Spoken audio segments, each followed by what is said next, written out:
Picture this: you're standing in the lobby of your husband's office building, watching him publicly humiliate your daughter.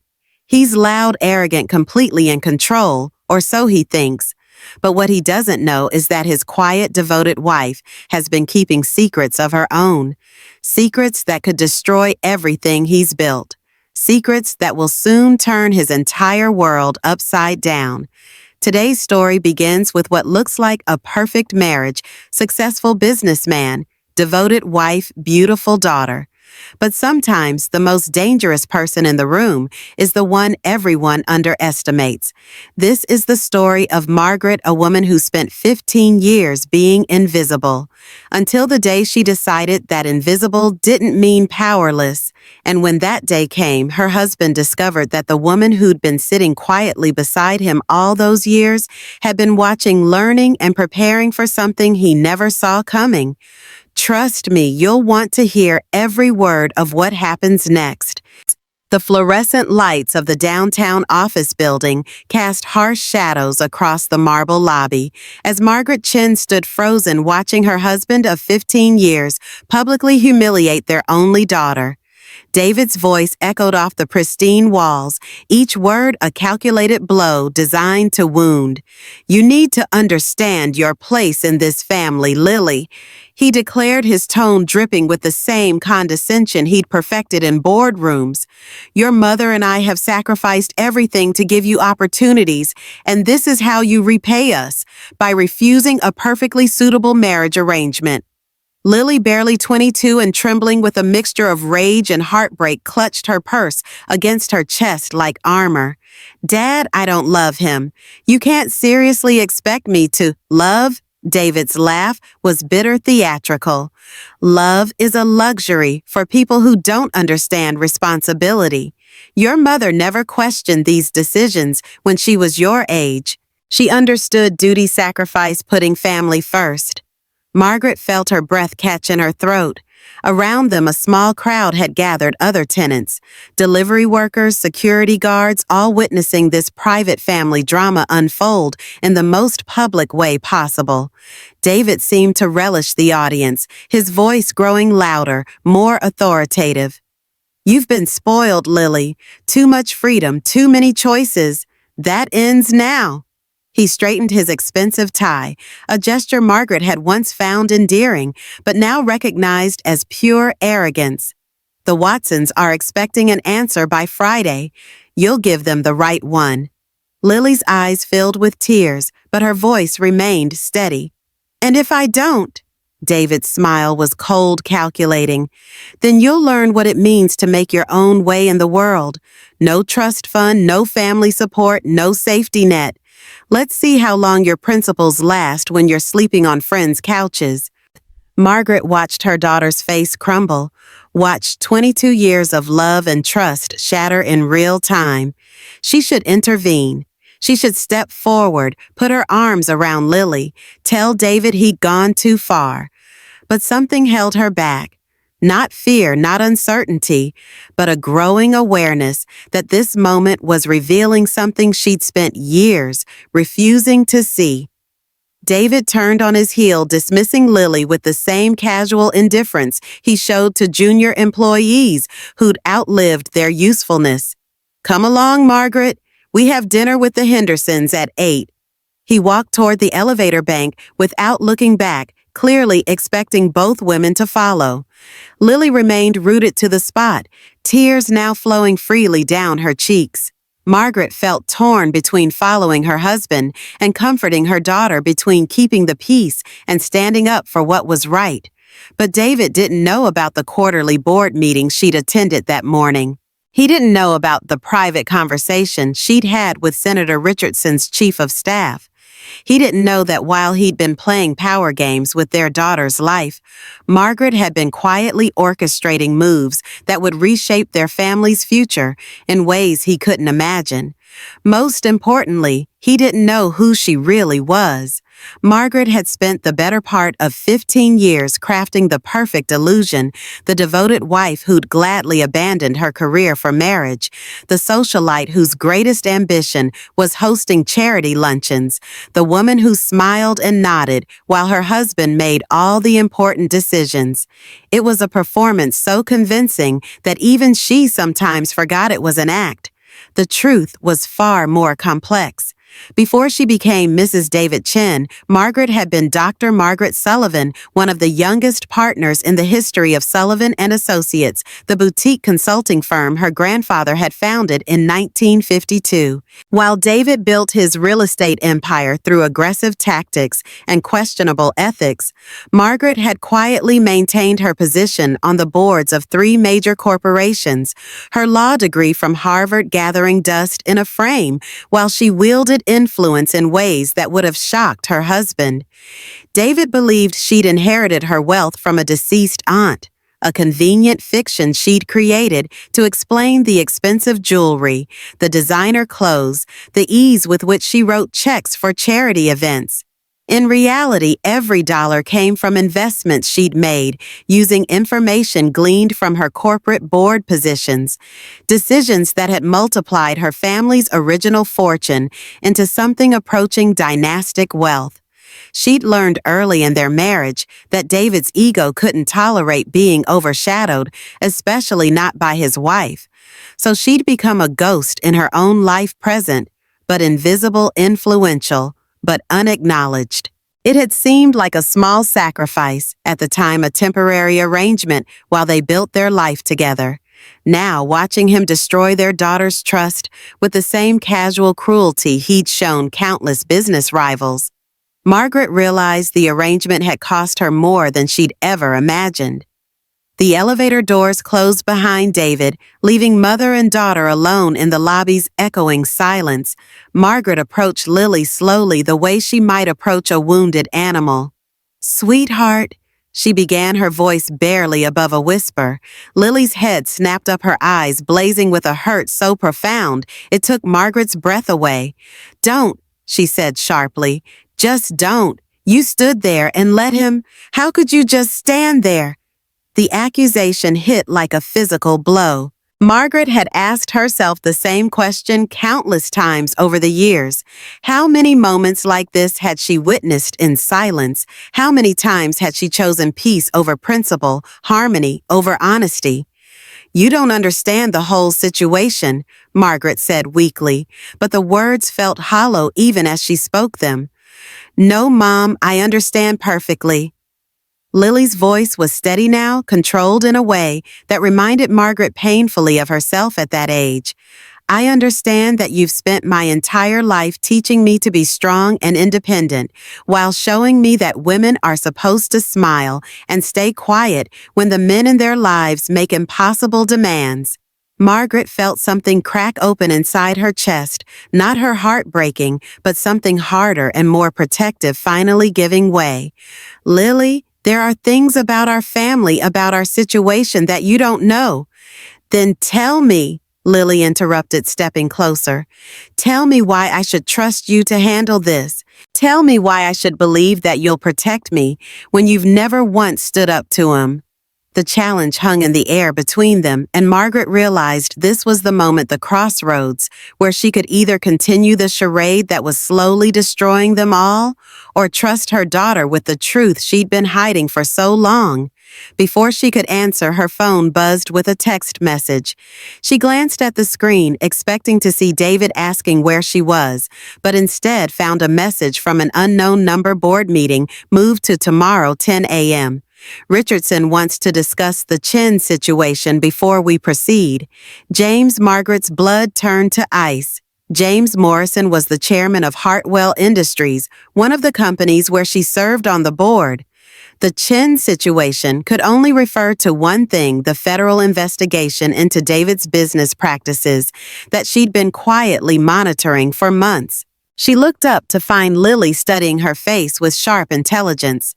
"Mom, what is it?" Margaret's mind raced through possibilities, implications, the careful web of connections she'd spent years building. If the board was discussing David's legal troubles, it meant the situation was far more serious than she'd realized. It meant her careful balancing act between protecting her family and maintaining her hidden influence was about to collapse. "Lily," she said carefully, "how much do you know about your father's business dealings?" The question clearly surprised her daughter. "What do you mean he's in real estate development? He builds shopping centers and office complexes." Margaret nodded slowly. "That's true as far as it goes, but there are aspects of his business that are complicated." "Complicated how?" Before Margaret could answer, the elevator dinged and David reappeared, his face flushed with irritation. "What's taking so long? We're going to be late for dinner." Margaret looked at her husband, really looked at him, and for the first time in years, she saw him clearly. The expensive suit couldn't hide the soft belly that spoke to too many expense account lunches. The commanding voice couldn't mask the underlying insecurity that drove him to dominate every conversation. The confident stride couldn't conceal the fact that he was walking through life without any real awareness of the forces gathering around him. "We need to talk," she said quietly. David's expression shifted, confusion replacing irritation. In all their years of marriage, Margaret had never used that tone with him, not demanding, but not submissive either, simply certain. "We can talk in the car," he said dismissively. "The Hendersons don't like to be kept waiting." "No," Margaret said, surprised by the steadiness of her own voice. "We need to talk now, all three of us." Lily looked between her parents, sensing the shift in dynamics without fully understanding it. David's jaw tightened, a sure sign that his temper was building. "Margaret, I don't know what's gotten into you, but this isn't the time or place for—" "When is the time, David?" The question came out sharper than she'd intended, but she didn't soften it. "When is it ever the time for you to listen to what Lily needs? Or what I think, or what might be best for our family instead of your image?" The lobby fell silent except for the distant hum of air conditioning and the soft ping of elevator arrivals. David stared at his wife as if she'd suddenly started speaking a foreign language. "What's brought this on?" he asked, his voice carefully controlled. "You've been acting strange all week." Margaret almost laughed. Strange, as if having opinions, asking questions, or showing concern for their daughter's emotional well-being was somehow aberrant behavior for a wife and mother. "Maybe I'm finally tired of pretending," she said. The words hung in the air like a challenge, and Margaret realized she'd crossed a line she couldn't uncross. David's eyes narrowed as he processed the implications of what she just said. Pretending what exactly? Margaret felt Lily's eyes on her, felt the weight of 15 years of careful performance pressing down on her shoulders. This was the moment of truth, literally. She could backtrack, smooth things over, return to the comfortable illusion they'd all been living, or she could trust that the foundation she'd been quietly building all these years was strong enough to support the truth. Her phone buzzed again.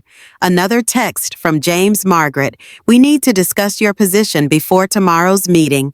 Too much at stake to handle this delicately. Call me tonight." David noticed her glance at the phone. "Work emergency?" he asked sarcastically. "What could possibly be so urgent about your little charity committees?" The dismissive tone, the casual condescension, the complete inability to imagine that she might have a life or concerns beyond his immediate needs, it all crystallized into a moment of perfect clarity. "They're not charity committees, David," she said quietly. Something in her tone made him step closer, his businessman's instincts finally sensing danger. "What do you mean?" Margaret looked at her daughter, seeing her own intelligence and determination reflected in Lily's eyes. Then she looked at her husband, seeing him clearly for perhaps the first time in their marriage. "I mean, I've been lying to you for 15 years, she said, "about who I am, what I do, and why I've been content to let you make all the decisions for our family." David's face went through a series of expressions: confusion, disbelief, the beginning of anger. "Margaret, what are you talking about?" She pulled out her phone and showed him the screen with James's messages. "I'm talking about the fact that while you've been building your real estate empire, I've been sitting on the boards of Hartwell Industries, Meridian Financial, and Blackstone Development. I'm talking about the fact that your little charity committees are actually some of the most influential corporate boards in the city." The color drained from David's face as the implications began to sink in. Hartwell Industries was one of his biggest competitors. Meridian Financial held the mortgages on several of his properties. Blackstone Development had been quietly acquiring land adjacent to his planned mall project. "That's impossible," he said, but his voice lacked conviction. "Is it?" Margaret asked. "Is it really so impossible that I might have interests and capabilities beyond hosting dinner parties and writing charity checks?" Lily was staring at her mother with a mixture of shock and growing admiration. "Mom, are you saying you've been working this whole time?" "Not working," Margaret clarified. "Influencing, investing, building relationships that I knew we might need someday." She looked directly at David. "Watching out for our family's interests while you've been focused on your own." David's business mind was clearly racing, trying to process this new information and understand its implications. "The boards you mentioned, do they know you're my wife?" Margaret's smile was sharp professional. "Of course they do. That's precisely why I was invited to serve on them." The truth hit David like a physical blow. For years, he'd assumed his business success was due to his own brilliance, his own connections, his own negotiating skills.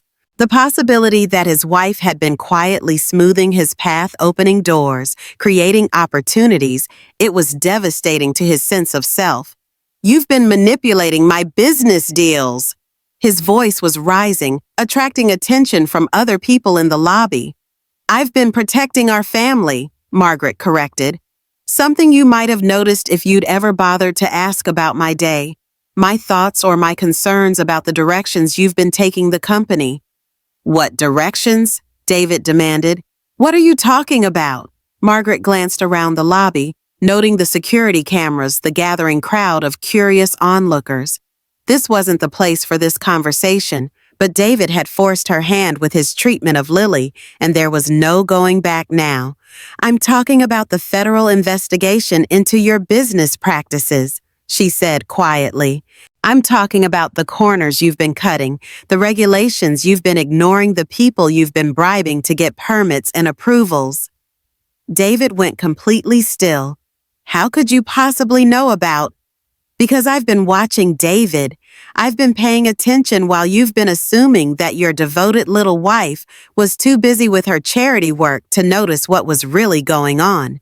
The elevator dinged again, and a group of business people emerged, their conversation dying as they sensed the tension in the lobby.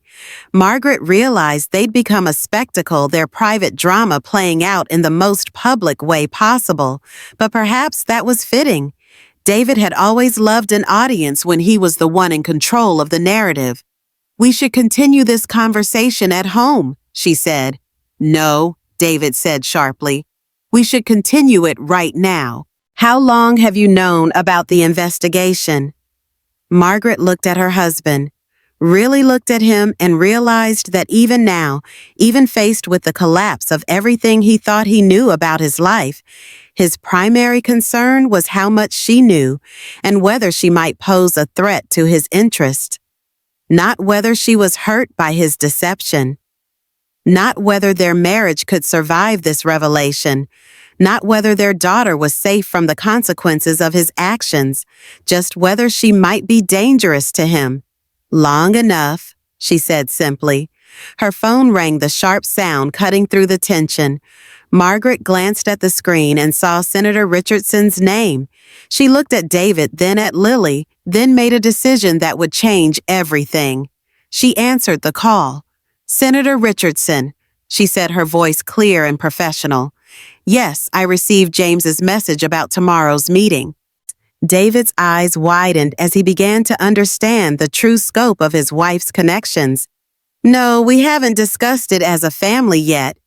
Margaret continued, her eyes never leaving David's face. But I think it's time we did. She listened for a moment, then nodded. Yes, I understand the urgency. I'll handle it. She ended the call and looked at her husband. That was Senator Richardson. He chairs the Senate subcommittee that's investigating real estate development practices in the city. David's face had gone completely white.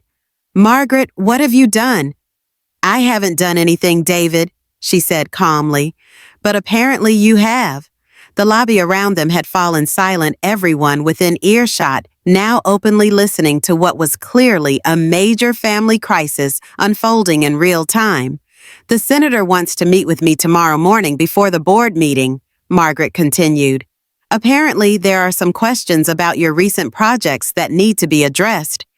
You can't possibly be thinking of, David began, of what telling the truth, cooperating with a federal investigation, protecting our family from the consequences of your actions. Margaret felt a strange sense of liberation, as if she'd been holding her breath for 15 years and was finally able to exhale. David, I've spent our entire marriage protecting you from yourself. I've used my connections to smooth over your mistakes, my influence to open doors you couldn't open on your own, my money to cover shortfalls you were too proud to admit.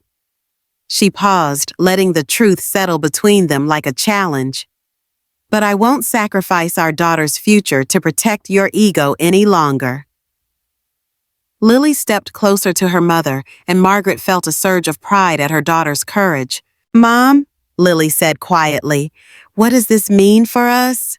Margaret looked at her daughter, brilliant, strong, brave enough to stand up for her own happiness, even when it meant defying her father, and felt a clarity she hadn't experienced in years.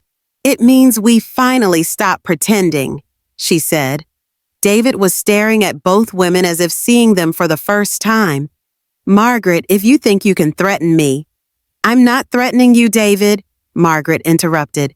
I'm telling you that the game has changed.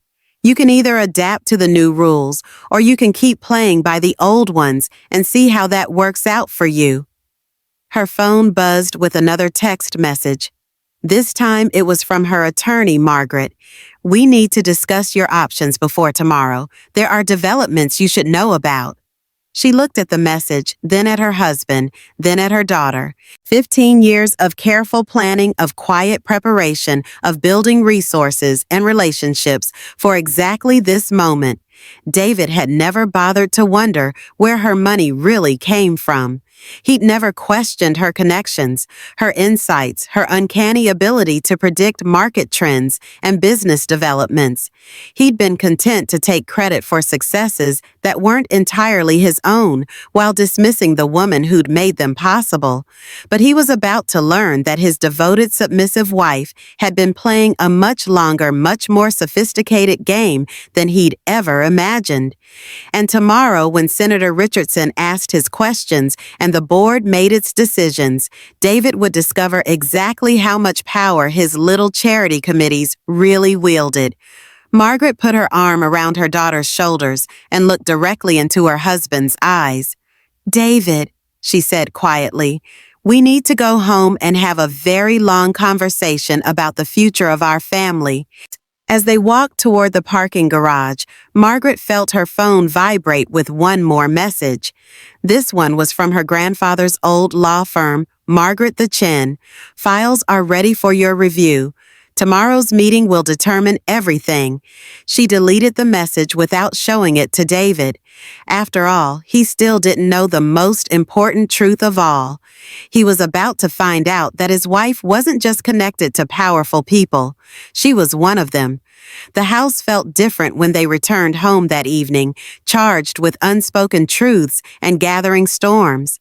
Margaret moved through the familiar rooms of their Beacon Hill townhouse, like a woman seeing her life from the outside, noting details that had become invisible through years of routine.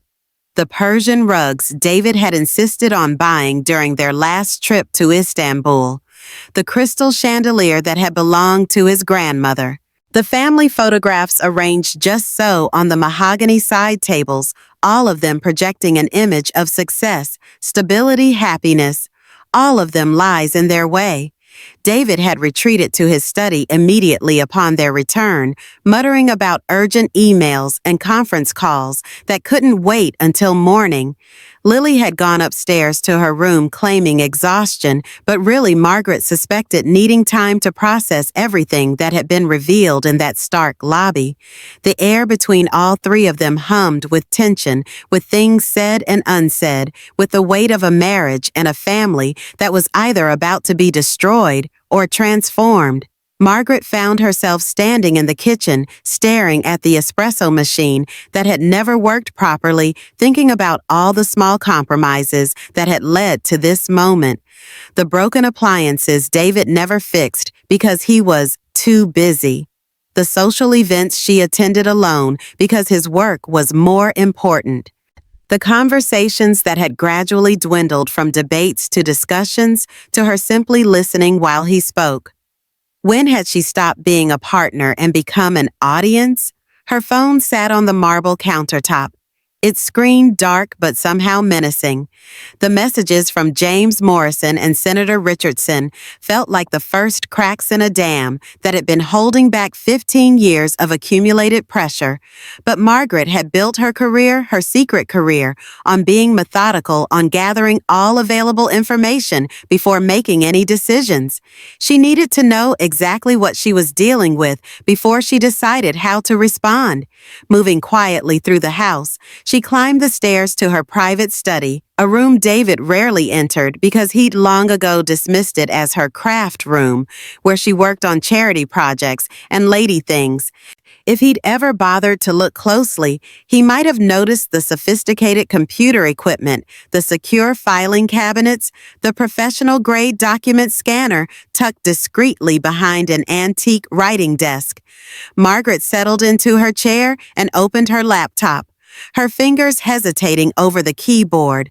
What she was about to do felt like crossing a line, even though she'd crossed so many others already. But the memory of Lily's tears, of her daughter's accusation that Margaret had failed to protect her, gave her the resolve she needed. She accessed the private database she'd been maintaining for years, a comprehensive file on David's business dealings that she'd compiled through her board positions, her network of contacts, and occasionally her access to his personal devices. David had always been careless with passwords, using the same few combinations for everything. He'd never suspected that his devoted wife might have reasons to monitor his activities. The database painted a troubling picture that had been growing darker over the past 18 months. Questionable permits for the Riverside Mall project, unusual cash transfers that didn't align with standard construction costs, meetings with city officials who had no apparent connection to his legitimate business interests. But it was a new file, one she'd created just last week, that made her blood run cold. Subject: offshore accounts. Chin Development LLC. Margaret had discovered the accounts almost by accident while reviewing quarterly reports for Meridian Financial. David's name had appeared on a list of clients with unusual international banking activity. Clients who were flagged for additional scrutiny due to potential money laundering concerns. Her husband wasn't just cutting corners or bending regulations. He was involved in something that could destroy not just his business, but their entire family. Margaret's hands trembled slightly as she opened another file, this one containing email exchanges she'd retrieved from David's computer during one of his weekend golf trips. She'd told herself she was just checking his calendar to plan a surprise dinner party. The truth was, she'd been growing increasingly suspicious of his late nights, his mysterious phone calls, his reluctance to discuss specific details about his projects. The emails told a story that made her stomach turn. From David Chen D. Chen at chendiv.com to Municipal Procurement Office procurement at cityboston.gov. Subject: Riverside Project. Final details: Mike. The additional considerations we discussed are ready for transfer. Account information attached. As agreed, the environmental impact study will reflect our preferred timeline. Appreciate your continued cooperation. Margaret sat back in her chair, her mind reeling. Additional considerations was business speak for bribes. David wasn't just skirting regulations, he was actively corrupting the approval process for his largest development project. She scrolled through more emails, each one worse than the last. Payments to unnamed consultants.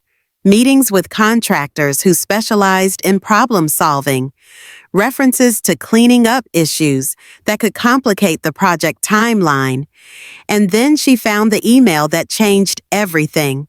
From David Chen DChen at chendev.com to Vincent Torino Vitorino at torinocontracting.com. Subject Richardson problem then. The Senators Committee is getting too close. We need to discuss options for managing the situation. Can't afford to have this blow up now, not with everything we've invested. Margaret doesn't know anything, so that angle is secure. But we need to think about other pressure points. Your people understand discretion. Let's meet Thursday to discuss specifics. D. Margaret read the email 3 times before its full implications sank in.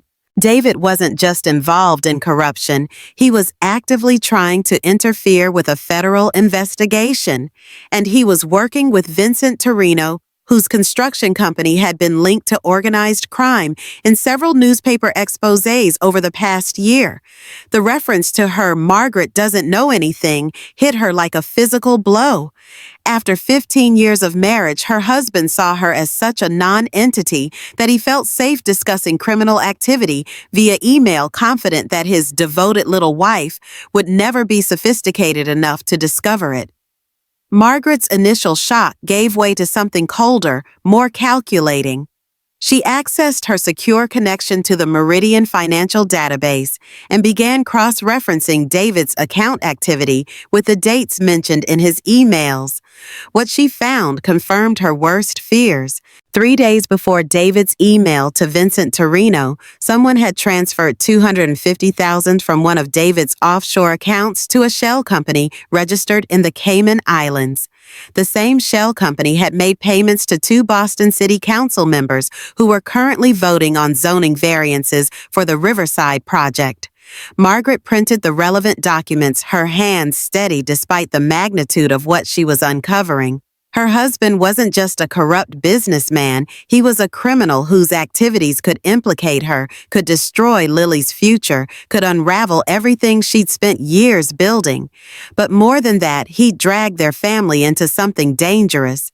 Vincent Torino's people weren't known for their gentle approach to problem solving. She thought about Lily upstairs, probably lying awake worrying about the confrontation with her father, completely unaware that her biggest problem wasn't an unwanted marriage arrangement. It was the possibility that federal agents might soon be searching their home, seizing their assets, and treating them all as potential conspirators in her father's crimes. Margaret's phone buzzed with a text message. For a moment, her heart stopped, thinking it might be another communication from David's criminal associates. Instead, she saw a message from her old law school roommate, Patricia, who now worked as a federal prosecutor. Maggie heard through the grapevine that you might need to chat soon. Coffee tomorrow. Some situations are better handled with professional guidance, if you know what I mean.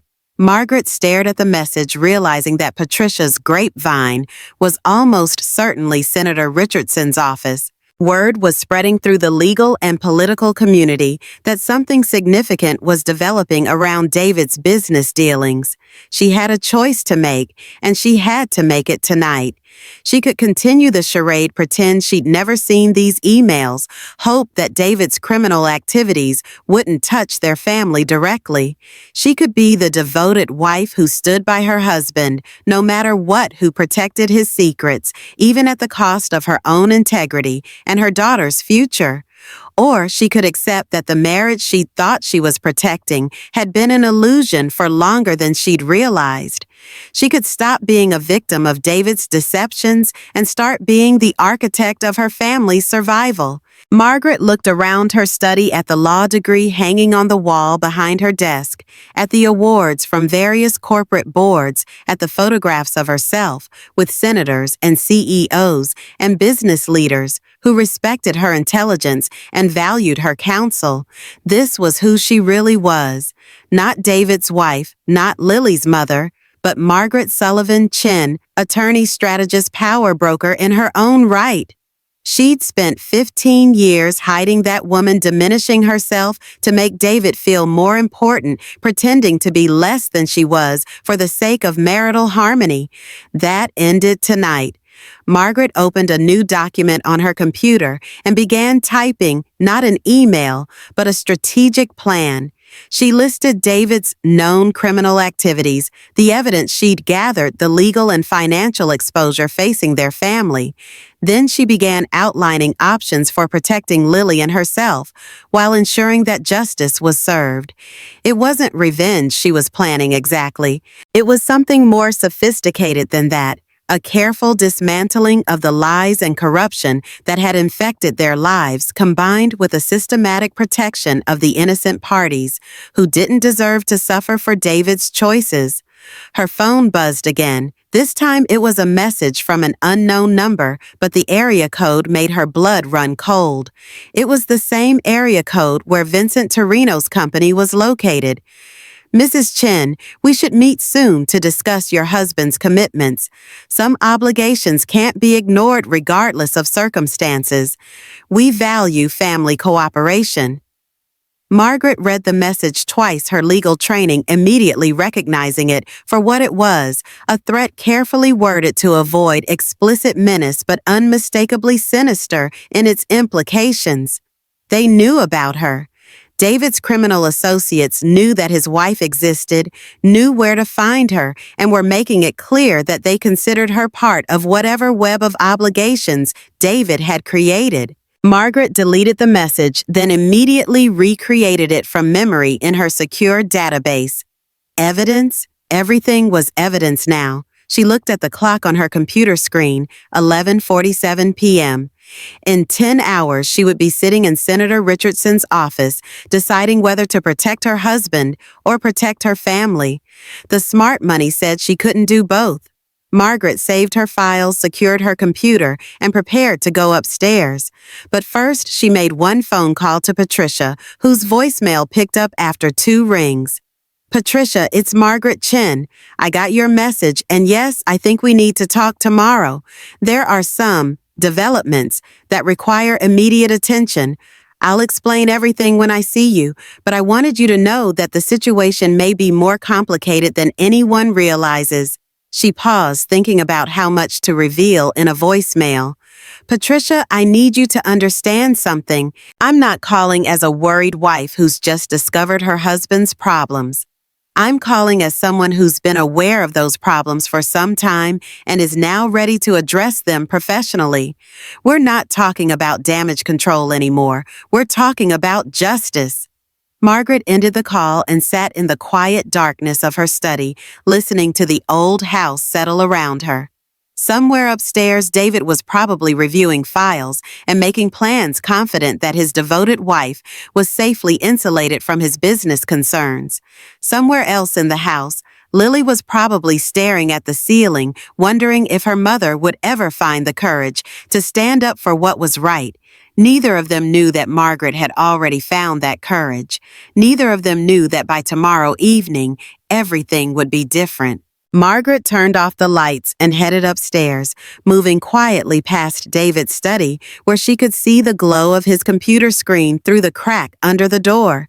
She paused for a moment, listening to the soft clicking of his keyboard as he typed messages she would probably never see. But she didn't need to see them anymore. She'd seen enough. In 12 hours, Margaret would walk into Senator Richardson's office, not as David Chin's wife, but as a concerned citizen with information relevant to a federal investigation.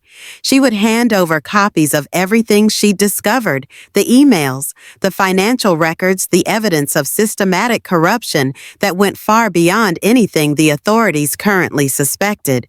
And when Senator Richardson asked her why she was coming forward, why she was willing to destroy her husband's life and potentially her own, she would tell him the truth. Because she'd finally realized that protecting her family meant protecting them from David, not protecting David from the consequences of his choices. Margaret climbed the stairs to her bedroom, where David would eventually join her, probably expecting her to act as if nothing had changed between them. He would lie down beside her, close his eyes, and sleep peacefully, confident in his ability to manipulate everyone around him. But Margaret wouldn't be sleeping tonight. She had 15 years of lies to unravel, a daughter's future to secure, and a marriage to end.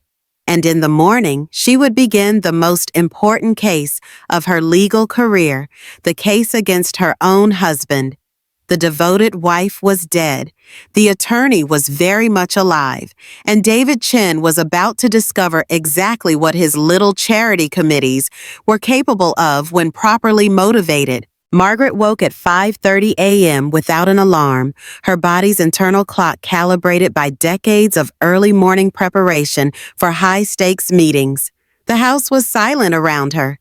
David still sleeping beside her, with the deep, untroubled breathing of a man who believed his secrets were safe. She dressed quietly in the darkness, a charcoal gray suit that projected authority without ostentation, pearl earrings that had belonged to her grandmother, a silk scarf that added just enough color to soften her appearance. These were the clothes of Dr. Margaret Sullivan, not Mrs. David Chin. Today, she would need every ounce of the professional competence she'd spent 15 years hiding. In her study, Margaret opened the secure laptop she kept hidden behind her collection of law journals, a device David had never seen connected to networks he didn't know existed. Her real work had always required this level of discretion. Corporate board members dealt with information that could move markets, influence elections, destroy careers. She'd learned long ago that the most dangerous weapon in any boardroom was knowledge that others didn't know you possessed. The first call came at exactly 6:00 a.m. "Patricia, thank you for getting back to me so early." Margaret's voice was steady, professional. "I need to brief you before the Richardson meeting, and there are some materials you should review." Patricia Williams had been Margaret's study partner at Harvard Law, the brilliant daughter of a Tennessee tobacco farmer who'd clawed her way to the top of the federal prosecutor's office through sheer intellect and unshakable integrity. She was also one of the few people who knew that Margaret Chin had once been Dr. Margaret Sullivan, one of the most promising lawyers of their generation. "Maggie, I've been following the Chin development situation from the periphery." Patricia's voice was cautious, professional. "But your message last night suggested you have information that goes beyond what we've been investigating." "Far beyond," Margaret confirmed. "Patricia, I need you to understand I'm not just the wife who discovered her husband's crimes. I've been documenting David's activities for almost 2 years. I have financial records, email communications evidence of systematic corruption that your investigation hasn't uncovered yet." There was a long pause. "Maggie, are you telling me you've been conducting your own investigation into federal crimes without informing law enforcement?" Margaret had anticipated this question. "I'm telling you that I've been protecting my family's interests while gathering evidence of activities that I suspected were illegal. I'm also telling you that as of last night, I received a threat from David's criminal associates. This isn't just about corruption anymore, Patricia. This is about organized crime." She could hear Patricia's sharp intake of breath. "What kind of threat?" Margaret read the text message she'd received from Vincent Torino's people, her voice steady despite the memory of how her hands had trembled when she'd first seen it. "Patricia, I need you to understand something else. David thinks I'm just a housewife who dabbles in charity work.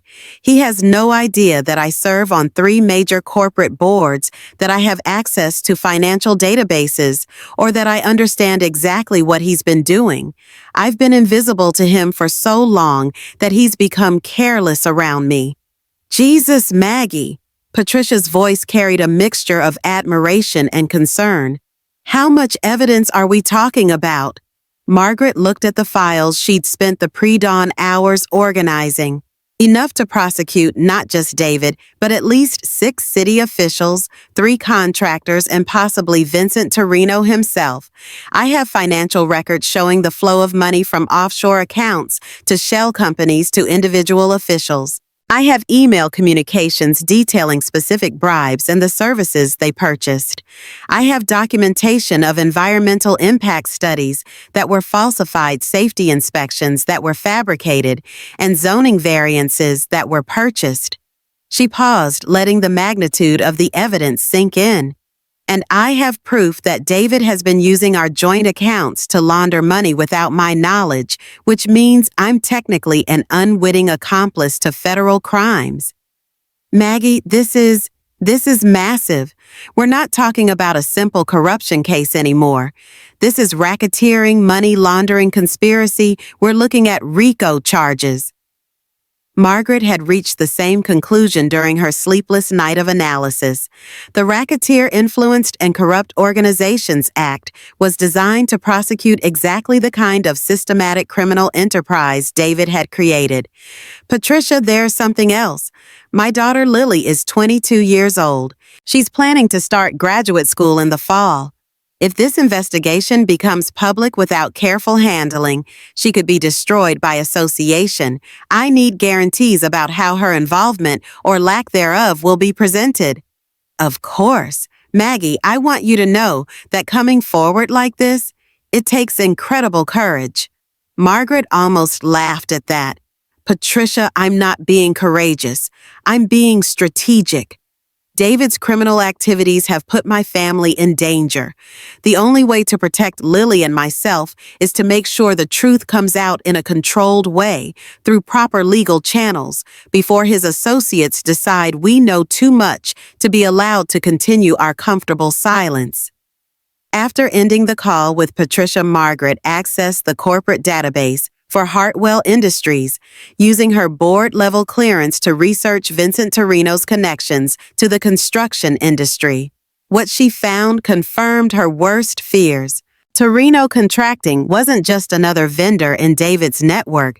It was the primary enforcement arm for a criminal organization that had been systematically corrupting municipal contracts across New England for the past decade.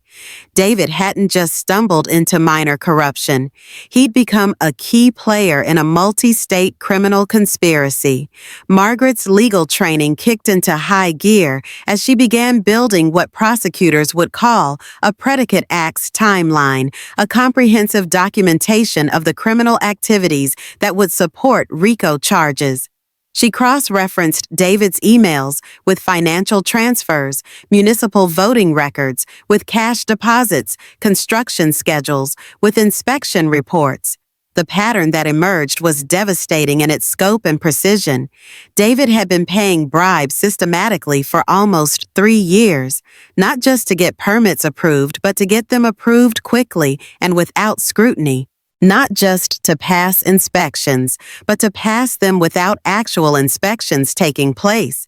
Not just to win contracts, but to win them at inflated prices that allowed for massive skimming of funds. But the truly damning evidence was in the financial records. Margaret used her access to Meridian Financial's database to trace the money flows that David thought were untraceable. The sophisticated accounting software she'd installed in her study, ostensibly for managing her charity work, was actually forensic-grade financial analysis tools that could track money through multiple shell companies and offshore accounts. What she discovered made her stomach turn. David had been skimming money from construction projects and funneling it through a network of accounts that ultimately fed back into their personal investments. The vacation home in the Hamptons that he'd claimed was purchased with profits from a lucky stock investment, paid for with money stolen from the Riverside Mall project. The private school tuition for Lily that he'd said came from a bonus skimmed from overcharges on the Harbor Point development. Margaret's hands trembled as she printed out the financial analysis. For 3 years, she'd been living off the proceeds of her husband's crimes without knowing it. Every dinner at an expensive restaurant, every piece of jewelry, every luxury they'd enjoyed, it was all tainted with corruption.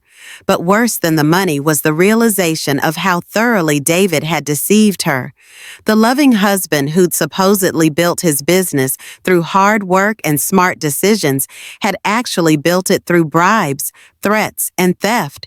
The man who'd made love to her, who'd attended Lily's school events, who'd sat across from her at 1,000 dinner tables, discussing their future, that man was a criminal who saw his family as useful camouflage for his illegal activities.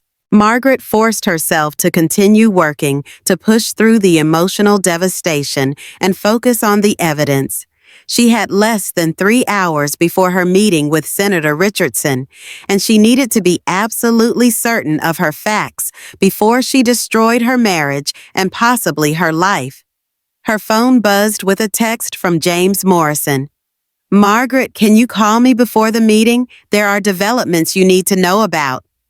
Margaret glanced at the time, 7:15 a.m., and decided she had enough information to handle whatever new developments James might reveal.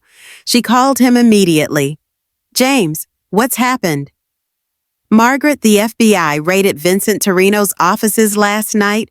They seized computers, financial records, everything. Torino is in federal custody, and he's apparently very interested in cooperating with prosecutors." Margaret felt her blood turn to ice. How does this affect the timeline for David's investigation? It accelerates everything. If Torino is talking, and if he has evidence of David's involvement, we're looking at arrests within days, not weeks. Margaret closed her eyes, calculating rapidly. "James, I need to ask you something directly. How much do the other board members know about my domestic situation?" There was a pause. "Margaret, we've all known for years that you've been in a difficult position. Your insights into municipal corruption, your ability to predict which development projects would face regulatory problems, we're not naive. We understood that you had access to information through your husband's business. And you never said anything. We respected your privacy, and frankly, your information was always accurate and always helped us make better decisions for our investors. We assumed you were managing the situation appropriately." Margaret felt a surge of gratitude for her colleague's discretion, followed immediately by a sharp awareness of how precarious her position had become. "James, if David is arrested before I have a chance to present my evidence to the authorities, how will that affect my position with the boards?" "That depends entirely on how you handle the next 48 hours, James said carefully. "If you're seen as a cooperating witness who came forward voluntarily, that's one thing. If you're seen as a potential conspirator who stayed silent until forced to speak." He didn't need to finish the sentence. Margaret understood corporate politics well enough to know that board positions, professional relationships, and business reputations could be destroyed overnight if the narrative wasn't carefully managed. "James, I'll be presenting evidence to Senator Richardson this morning that will make it clear I've been cooperating with the investigation for some time. I want the board to know that when this becomes public, I was part of the solution, not part of the problem." After ending the call, Margaret sat in her study surrounded by 15 years of carefully maintained lies and faced the hardest truth of her professional life. She'd spent decades building relationships, accumulating influence, and establishing herself as one of the most respected behind-the-scenes players in Boston's business community. All of that was about to be tested in ways she'd never imagined. Margaret accessed her personal financial accounts, the ones David didn't know about, funded by investments she'd made using her own intelligence and connections, rather than his criminal proceeds. She had enough money to support herself and Lily independently enough to hire the best legal representation, enough to rebuild their lives if everything else collapsed. But money wasn't the real issue. The real issue was whether she had the strength to walk into Senator Richardson's office and systematically destroy the man she'd once loved enough to marry. Margaret looked at her wedding photo displayed prominently on her desk next to her law degree. In the picture, she and David looked impossibly young, impossibly happy. He was gazing at her with what she'd thought was deep love and respect. She was looking directly at the camera, smiling with confidence in their shared future. Now she wondered if David had ever seen her as anything more than a useful accessory to his ambitions. Had he married her for love, or because a wife provided social respectability that was useful for business? Had their early years of happiness been real, or had she been so eager to be loved that she'd convinced herself his manipulation was devotion? It didn't matter anymore. What mattered was protecting Lily and ensuring that justice was served. Margaret gathered her files, secured her laptop, and prepared to leave for downtown Boston. In 2 hours, she would sit across from one of the most powerful senators in the country and present evidence that would probably send her husband to federal prison for decades. She would do it with the same professional competence she'd brought to every other important meeting of her career. She would present facts clearly, answer questions honestly, and help the authorities understand the full scope of the criminal conspiracy they were investigating. And when she came home that evening, she would tell Lily the truth about everything about David's crimes, about her own secret career, about the difficult choices they would all have to make in the coming weeks. But first, she had to drive downtown and end her marriage. Margaret took one last look around her study at the hidden computer equipment, the disguised filing systems, the professional awards that David had never bothered to read carefully. This room had been her sanctuary for 15 years, the place where she'd maintained her real identity while pretending to be someone smaller and simpler. After today, she would never have to pretend again. Margaret Chen was about to disappear forever. Dr. Margaret Sullivan was about to reclaim her life. The drive to Senator Richardson's office gave Margaret time to think through the psychological transformation she was undergoing. For 15 years, she'd compartmentalized her life with the precision of a surgeon. Dr. Sullivan emerged for board meetings and business dealings, then retreated while Mrs. Chen handled domestic responsibilities. Now sitting in Boston traffic with a briefcase full of evidence that would destroy her marriage, she felt those compartments dissolving. She was no longer playing a role. She was integrating every aspect of her intelligence, her training, and her carefully accumulated power into a single focused purpose. Senator Richardson's office occupied the top floor of the John F. Kennedy Federal Building, with floor-to-ceiling windows that offered a commanding view of Boston Harbor. Margaret had been here twice before, once for a charity dinner, once for a private consultation about banking regulations, but never as the key witness in a federal criminal investigation. Patricia was waiting in the reception area when Margaret arrived, her expression carefully neutral, but her eyes sharp with professional focus. "Maggie, thank you for coming in so early. The senator is very interested in what you have to share." They were escorted into Richardson's private conference room, where Margaret was surprised to find not just the senator, but FBI Special Agent Sarah Chen, no relation despite the shared surname, and Assistant U.S. Attorney Michael Torres. This wasn't going to be a casual briefing. This was the beginning of a formal federal case. "Dr. Sullivan," Senator Richardson said, rising to shake her hand, "I understand you prefer to use your maiden name in professional contexts." Margaret felt a moment of relief.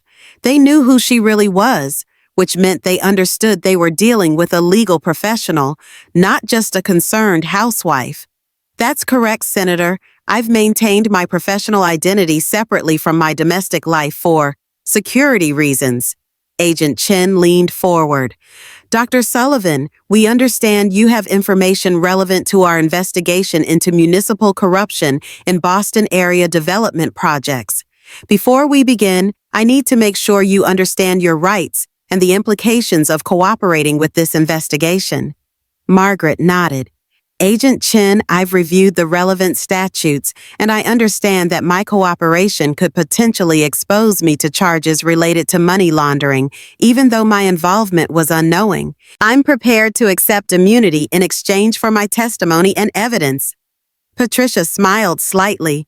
Even after 15 years of hiding her legal acumen, Margaret still thought like a prosecutor. Let's start with the scope of what you know, Senator Richardson said. How long have you been aware of your husband's criminal activities? Margaret opened her briefcase and removed the first set of documents, a timeline she'd prepared, showing the progression of her discoveries. I first became suspicious approximately 18 months ago when I noticed discrepancies between David's reported income and our actual expenditures. As someone with access to financial databases through my board positions, I was able to conduct a preliminary investigation. She handed copies of the timeline to each person in the room.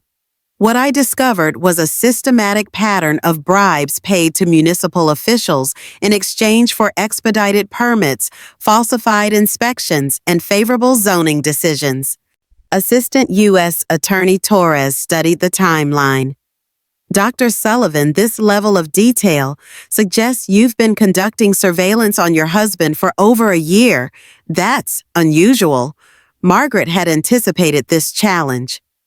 Mr. Torres, I've spent my entire adult life in corporate governance, where fiduciary responsibility requires constant vigilance about potential legal exposure. When I suspected my husband might be engaged in illegal activities that could affect our family's assets, I did what any responsible board member would do. I investigated. She removed another set of documents from her briefcase. These are copies of emails retrieved from David's computer during times when he was away from home. I want to be clear that I accessed these materials in my capacity as joint owner of the computer and joint holder of the accounts in question.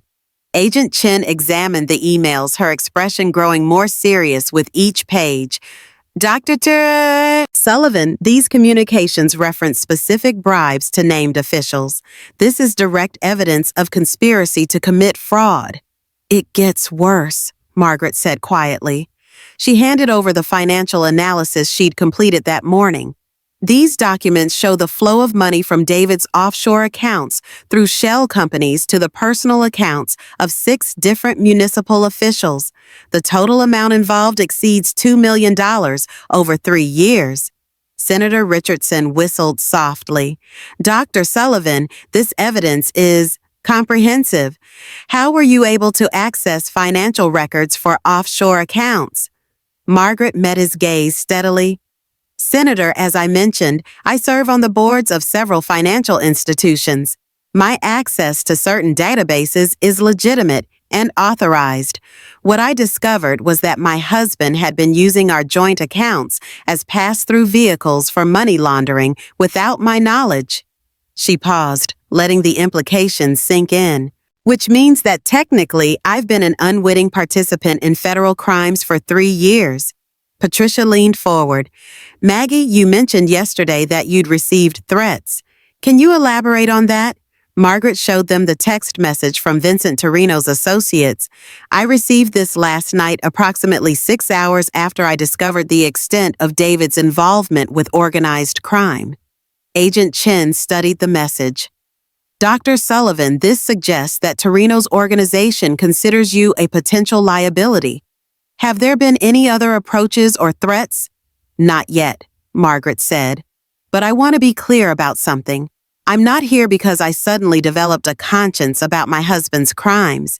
I'm here because those crimes have put my daughter and myself in physical danger. She removed the final set of documents from her briefcase, photographs, email exchanges, and financial records that painted a picture of criminal conspiracy that went far beyond anything the authorities had suspected. David isn't just paying bribes to city officials, she said. He's part of a criminal organization that has been systematically corrupting municipal contracts across New England. Vincent Torino's company isn't just a contractor, it's the enforcement arm of a racketeering operation. Margaret spread the documents across the conference table like a prosecutor presenting a closing argument. I have evidence showing that David's organization has influenced the outcomes of municipal elections, corrupted environmental impact studies, and threatened or eliminated competitors who wouldn't cooperate with their system. Agent Chin was taking rapid notes. Dr. Sullivan, how certain are you about the accuracy of this information? Completely certain, Margaret replied. I've spent 18 months verifying every detail through multiple sources.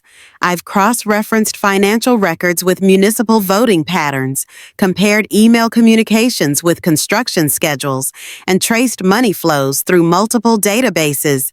She paused, then added, Agent Chin, I didn't spend 30 years in corporate law by making careless accusations.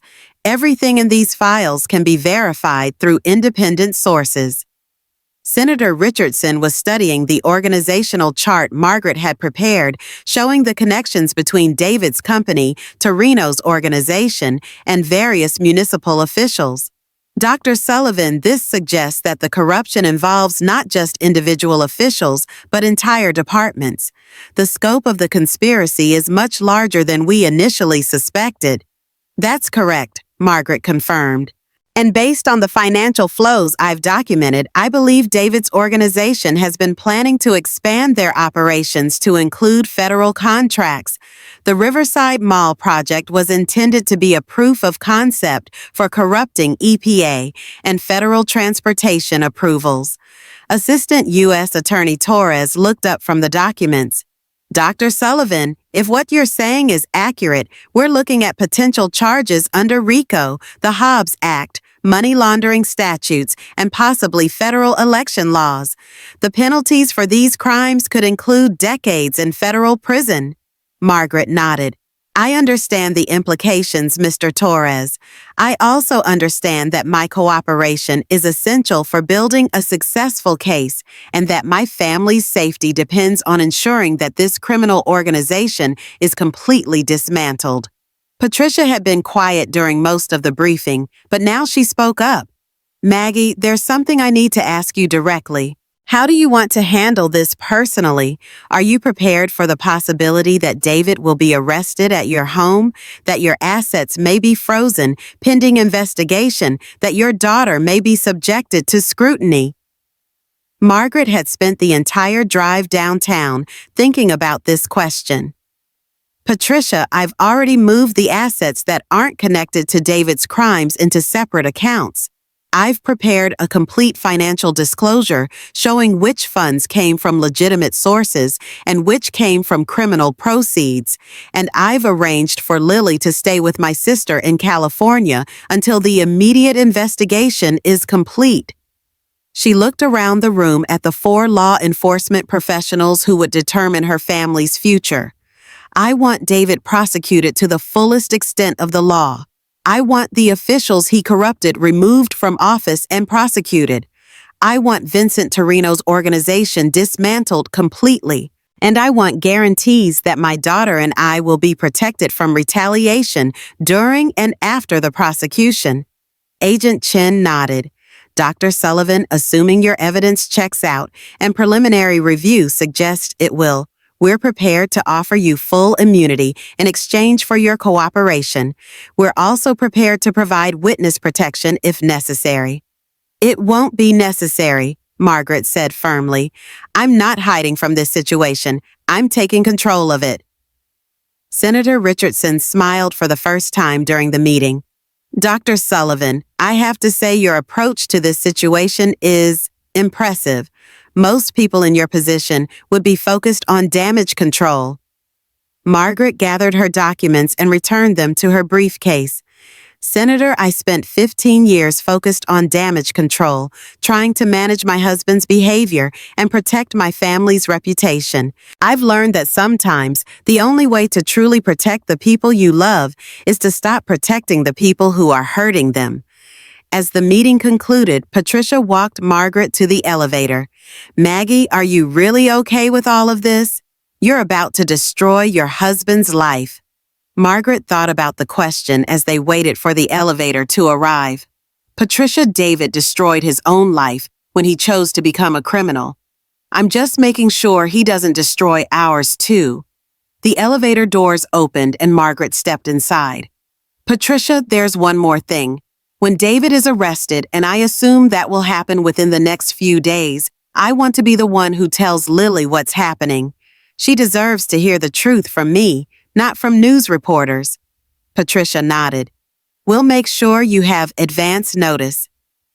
As the elevator descended, Margaret felt a strange sense of lightness, as if she'd been carrying a tremendous weight without realizing it. For the first time in 18 months, she didn't have to pretend she didn't know about David's crimes. For the first time in 15 years, she didn't have to pretend she was less intelligent or less capable than she really was. Margaret Chin walked out of the federal building for the last time. Dr. Margaret Sullivan walked home to prepare for the most difficult conversation of her life. But first, she had one more phone call to make. James, it's Margaret. The meeting went well. I think you should call an emergency board meeting for this afternoon. There are going to be some significant changes in my availability for corporate consulting, and I want to make sure all of our clients are properly informed about the transition. She paused, watching the Boston skyline from her car window. James, I'm about to become the star witness in a major federal prosecution. I think it's time for Dr. Margaret Sullivan to step out of the shadows permanently. Margaret drove home through the winding streets of Beacon Hill with the methodical precision of someone who understood that the next 48 hours would determine the rest of her life. The federal authorities had been impressed with her evidence, but she knew that presenting documents to prosecutors was only the beginning of a much more complex process. David would be arrested within days, possibly hours. When that happened, everything would change, not just for him, but for their entire family. Margaret needed to be prepared for every possible scenario, every potential complication, every way the situation could spiral beyond her control. The house was empty when she arrived. David had left early for a construction site inspection, ironic, considering that Margaret now knew those inspections were actually coordination meetings with corrupt officials. Lily had gone to her part-time job at the university library, blissfully unaware that her father was a federal criminal and her mother was about to become the star witness in a major prosecution. Margaret climbed to her study and began the most important strategic planning session of her career. She opened a new file on her secure computer and titled it, Transition Strategy Personal and Professional. For the next 2 hours, she systematically addressed every aspect of her life that would be affected by David's arrest and prosecution. Financial security. Margaret had already moved the clean assets money that could be definitively traced to her board compensation and legitimate investments into accounts that David couldn't access. But she needed to prepare for the possibility that federal investigators would freeze everything while they sorted out which funds were tainted by criminal proceeds. She drafted a letter to her investment advisor, instructing him to liquidate certain holdings and transfer the proceeds to an account she'd established years ago for exactly this kind of emergency. She'd learned long ago that successful corporate leaders always had contingency plans for catastrophic scenarios. Professional reputation. This was more delicate. Margaret's board positions were based on her reputation for integrity and sound judgment. Having a husband who was a federal criminal could destroy that reputation overnight unless she managed the narrative carefully. She composed emails to the chairs of her 3 corporate boards requesting private meetings to discuss developments that could affect my continued service. She would need to brief them before the news became public, giving them time to understand her role as a cooperating witness rather than a potential accomplice. Lily's protection. This was the most important consideration. Lily was an adult, but she was still emotionally and financially dependent on her parents. Margaret needed to ensure that her daughter was protected from both the legal consequences of David's crimes and the inevitable media attention that would follow his arrest. Margaret called her sister Catherine in San Francisco. "Catherine, I need to ask you a significant favor. I need Lily to come stay with you for a few weeks, possibly longer." "Of course," Catherine replied immediately. "Is everything all right?" Margaret chose her words carefully. "David and I are going through some difficulties that may become very public very quickly. I want to make sure Lily is somewhere safe and private while we work through the situation." Catherine had never liked David. She'd always found him arrogant and controlling, but she was too diplomatic to say so directly. "Margaret, whatever you need. Should I expect Lily to be upset?" "Very upset," Margaret confirmed. "Catherine, without going into details, I need you to understand that David has made some choices that are going to have serious legal consequences. Lily doesn't know yet, and I want to tell her myself before she hears it from anyone else." "Oh my God, Margaret, are you safe? Are you in any danger?" Margaret considered the question seriously. "I don't think so, but I'm being careful. Catherine, I also need you to know that I may not be able to communicate normally for a while. If federal agents contact you asking about Lily or our family, please refer them to Patricia Williams at the U.S. Attorney's Office." After ending the call, Margaret began preparing for the conversation she was dreading most, telling Lily the truth about everything. She couldn't reveal specific details about the ongoing investigation, but she could explain enough to help Lily understand why their family was about to be destroyed. Margaret drafted talking points, trying to find words that would convey the gravity of the situation without completely devastating her daughter Lily. "Your father has been involved in illegal business activities that I only recently discovered. Federal authorities are investigating, and he will probably be arrested soon. I've been cooperating with the investigation to protect our family and ensure that justice is served. You are not in any legal trouble, but there will probably be significant media attention, and I want you to be somewhere safe and private while we deal with the immediate crisis." The words looked stark and insufficient on the page. How did you tell your 22-year-old daughter that her father was a criminal and her mother had been living a secret life for 15 years? Margaret's phone rang, interrupting her preparation. The caller ID showed Patricia's office number. "Margaret, I wanted to give you an update," Patricia said without preamble. "We've verified most of your evidence, and it's even more damaging than we initially thought. Vincent Torino is cooperating fully with the investigation, and his information corroborates everything you've provided." Margaret felt a mixture of relief and apprehension. "What's the timeline for arrests?" "David will be arrested tomorrow morning at 6 a.m. We wanted to give you advance notice so you could prepare your daughter and make any necessary arrangements." Tomorrow morning. Margaret looked at her watch, 2:30 p.m. She had less than 16 hours to prepare for the complete transformation of her life. "Patricia, will the arrest happen at our home?" "Yes, Margaret, I want you to know that the agents will be as discreet as possible, but there will probably be media attention once the arrest becomes public." Margaret had expected this, but hearing it confirmed made her stomach clench. How long before the arrest becomes public knowledge? "David will be arraigned tomorrow afternoon. The charges will become public record at that point." Margaret calculated rapidly. She needed to have Lily on a plane to San Francisco by tomorrow morning before the arrest happened. She needed to brief her board chairs before the afternoon arraignment. She needed to prepare a statement for the inevitable media inquiries. Patricia, one more question. Will I need to testify before a grand jury? Probably within the next 2 weeks. Margaret, I want you to understand, your cooperation is going to be essential for convicting not just David, but the entire criminal organization. You're going to be the star witness in one of the biggest public corruption cases in Massachusetts history.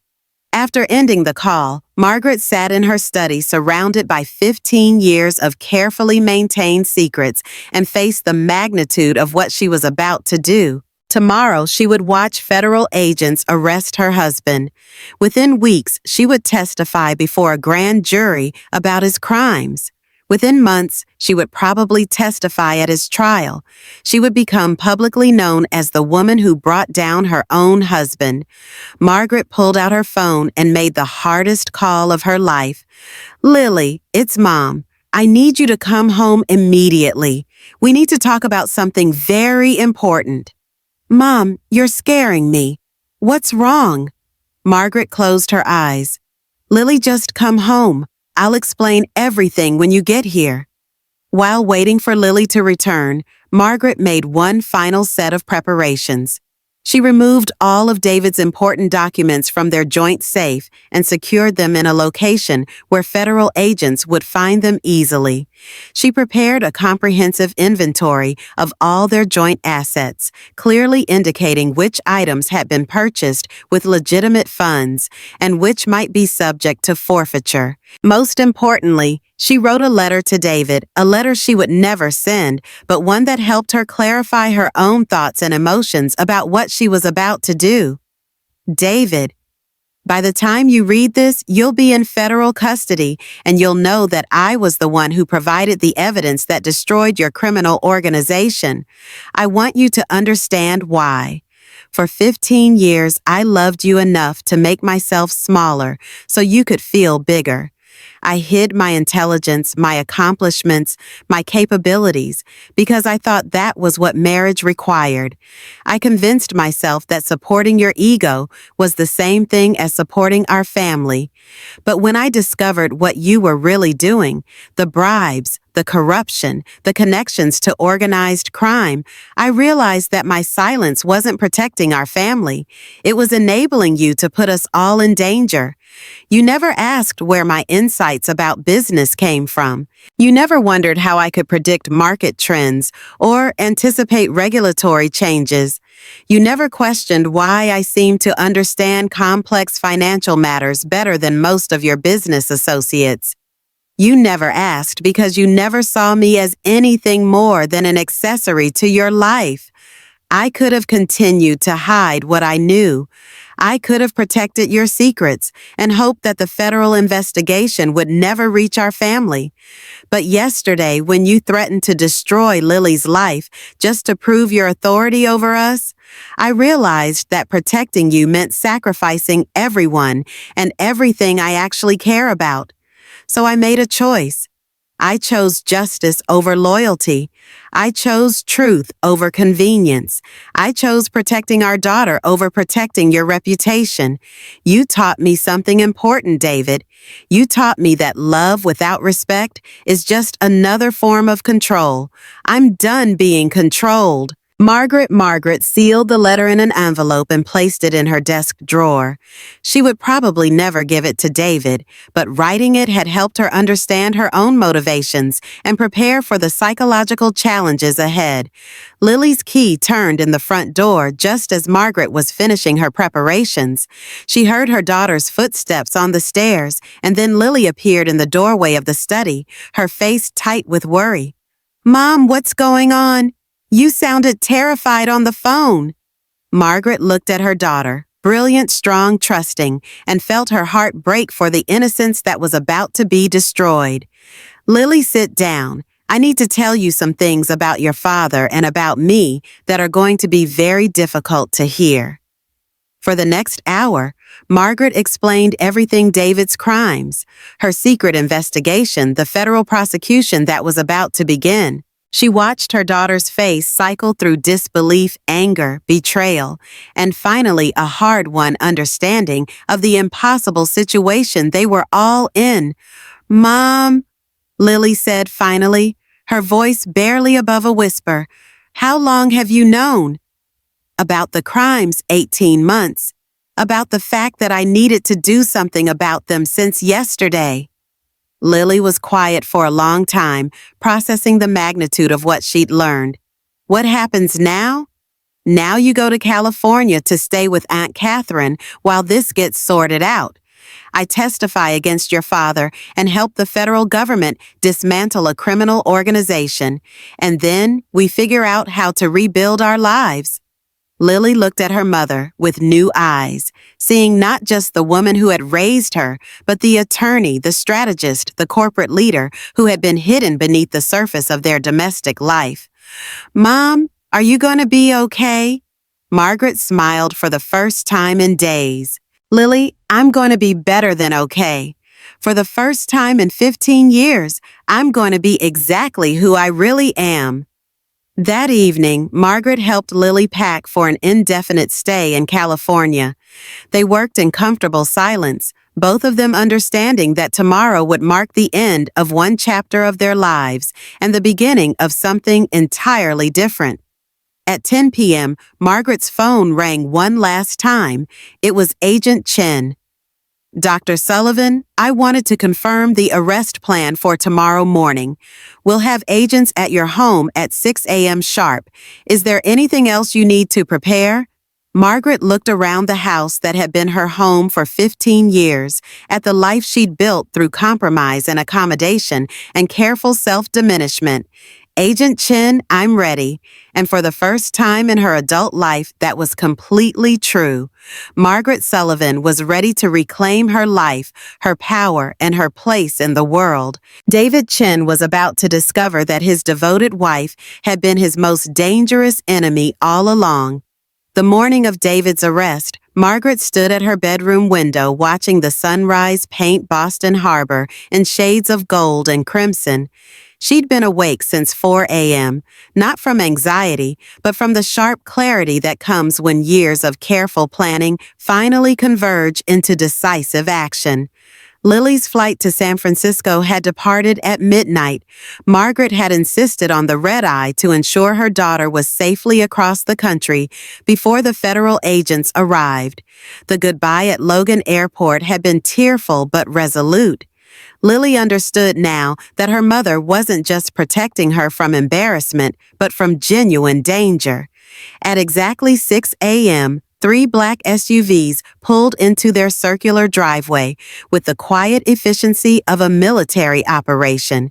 Margaret had positioned herself in the front hallway fully dressed in a navy suit that projected both dignity and authority. She would not let David be arrested while she cowered in a bathrobe like a victim. Special Agent Chen rang the doorbell with the courtesy due to a cooperating witness. Margaret opened the door before the second chime. Dr. Sullivan, Agent Chen nodded respectfully. Is Mr. Chen available? He's in his study, Margaret replied, her voice steady. Down the hall, second door on the right. She led the agents through her own home, past 15 years of accumulated memories that would now forever be tainted by this moment. Family photographs smiled down from the walls, vacations to Europe, Lily's graduation from high school, charity galas where David had played the role of successful businessman, while Margaret smiled beside him as the devoted wife. All of it based on lies. David was at his desk reviewing construction schedules on his laptop when Agent Chen knocked on the open door. He looked up with the mild irritation of a busy man being interrupted by minor inconvenience. David Chen, you're under arrest for conspiracy to commit fraud, money laundering, and violation of the Racketeer Influenced and Corrupt Organizations Act. Agent Chen's voice was professionally neutral as she read the charges. You have the right to remain silent.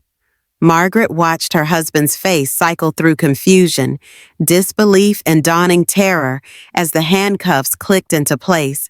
For just a moment, his eyes met hers across the room, and she saw something she'd never seen before, the realization that he'd completely misjudged the woman he'd been married to for 15 years. Margaret, he said, his voice cracking slightly. Margaret called Johnson immediately. Tell him to meet me at the federal courthouse. She nodded without speaking. There would be time for words later, probably in a courtroom when she testified against him. As the agents led David away, he turned back one final time. Margaret, whatever they've told you, whatever they think they know, we'll get through this together. We always do. Margaret watched the man she'd once loved disappear into federal custody and felt nothing but profound relief that the pretending was finally over. 3 weeks later, Margaret found herself in a very different kind of confrontation, one she'd been orchestrating for months. The emergency shareholders meeting of Hartwell Industries had been called to address recent developments affecting corporate governance and regulatory compliance.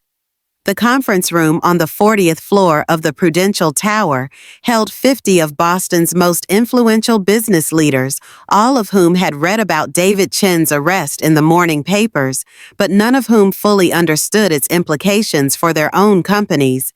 Margaret sat at the far end of the polished mahogany table, reviewing her notes one final time. As a board member, she had the right to address the assembled shareholders. What they didn't know was that her presentation would fundamentally reshape their understanding of corporate vulnerability and the price of willful blindness. James Morrison called the meeting to order with the grave formality appropriate to a crisis situation.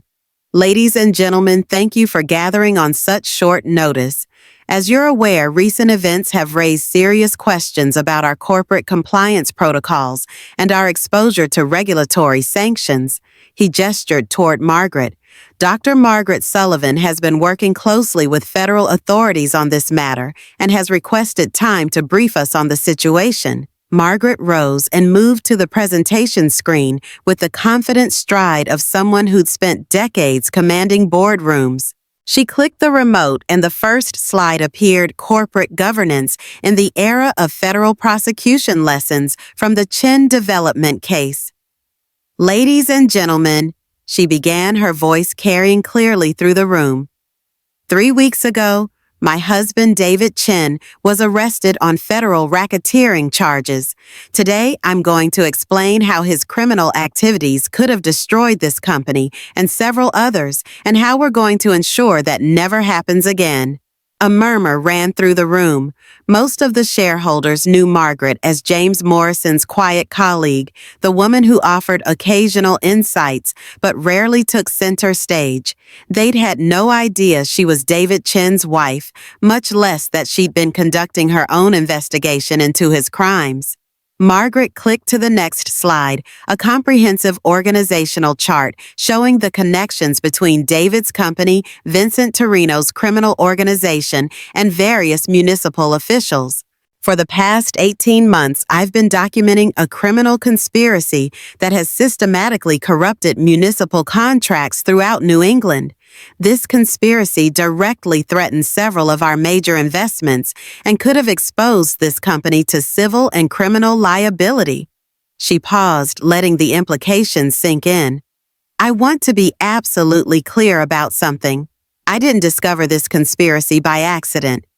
I investigated it systematically, using the same analytical tools and resources we employ for corporate due diligence. And what I found was a criminal organization that had infiltrated municipal government at every level. Margaret clicked through slides showing financial transfers, email communications, and documented bribes.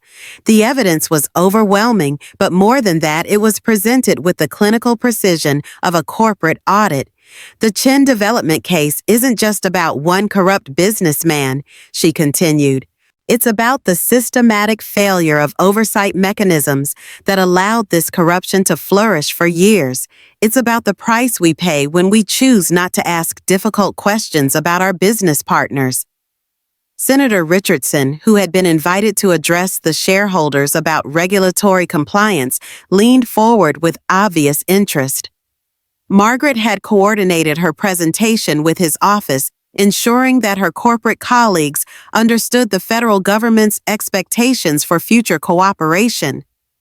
Dr. Sullivan, interrupted Harold Blackstone, the founder of Blackstone Development. Are you suggesting that legitimate businesses should be responsible for investigating their partner's criminal activities? Margaret had anticipated this question. Mr. Blackstone, I'm suggesting that legitimate businesses should be responsible for recognizing obvious warning signs of criminal activity and responding appropriately. When municipal permits are approved in days instead of months, when inspection reports are filed without actual inspections taking place, when contract bids are consistently higher than market rates, these aren't subtle signs of corruption. They're flashing red lights. She clicked to her final slide, the cost of willful blindness. The federal government has made it clear that corporations can no longer claim ignorance about their partners' criminal activities. The choice we face is simple. We can implement rigorous compliance protocols and distance ourselves from questionable partners, or we can face the same fate as Vincent Torino's organization. Margaret looked around the room at 50 of the most powerful business leaders in Boston. Ladies and gentlemen, I spent 15 years watching my husband build a criminal empire while I focused on protecting my family's reputation instead of protecting our community from his crimes. I won't make that mistake again, and I won't allow this company to make it either. The room fell silent as the full implications of her presentation became clear. Margaret wasn't just briefing them on regulatory compliance, she was announcing a fundamental shift in how business would be conducted in post-Chen Boston. James Morrison was the first to speak. Dr. Sullivan, what you're proposing is essentially a complete restructuring of how we evaluate potential partners and investments. That's exactly what I'm proposing, Margaret confirmed. And Senator Richardson is here to explain why that restructuring isn't just advisable, it's mandatory. Senator Richardson rose to address the shareholders with the authority of someone who controlled federal regulatory policy. Ladies and gentlemen, Dr. Sullivan's investigation has revealed criminal activities that penetrated multiple levels of municipal government. The federal response will be comprehensive and permanent. Corporations that fail to implement appropriate compliance measures will find themselves subject to ongoing federal scrutiny. He paused, his meaning unmistakable.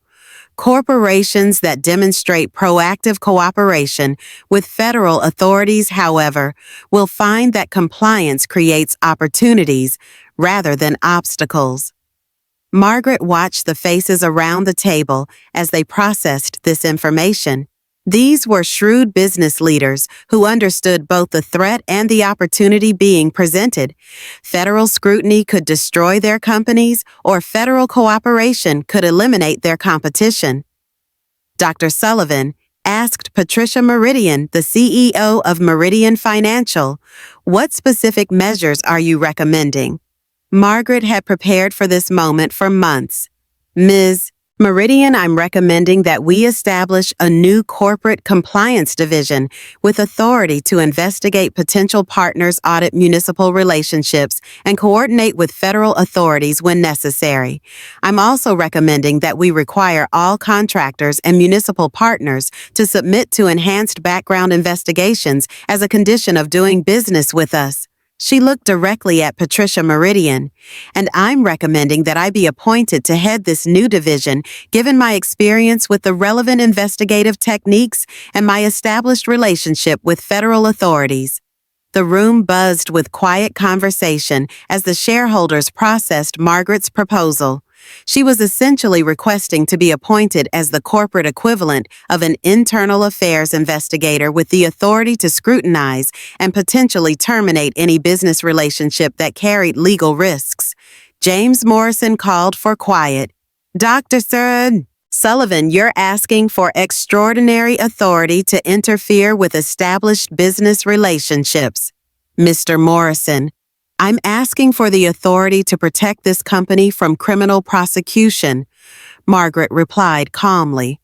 The Chin case has demonstrated that federal authorities will prosecute corporations that maintain relationships with criminal organizations, regardless of whether those corporations were directly involved in criminal activities.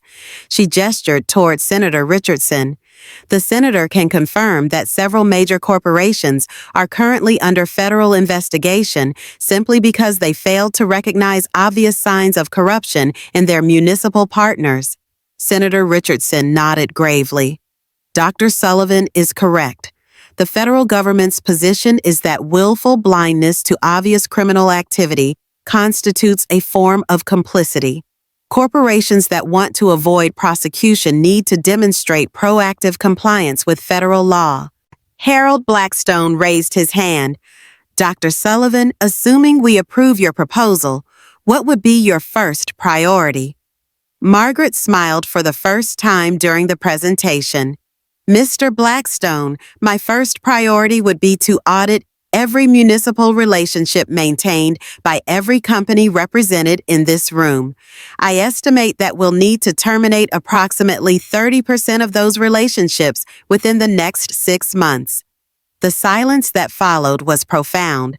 Margaret was essentially announcing that she intended to reshape the entire landscape of Boston area business relationships, using her inside knowledge of criminal activities to eliminate corruption from legitimate commerce.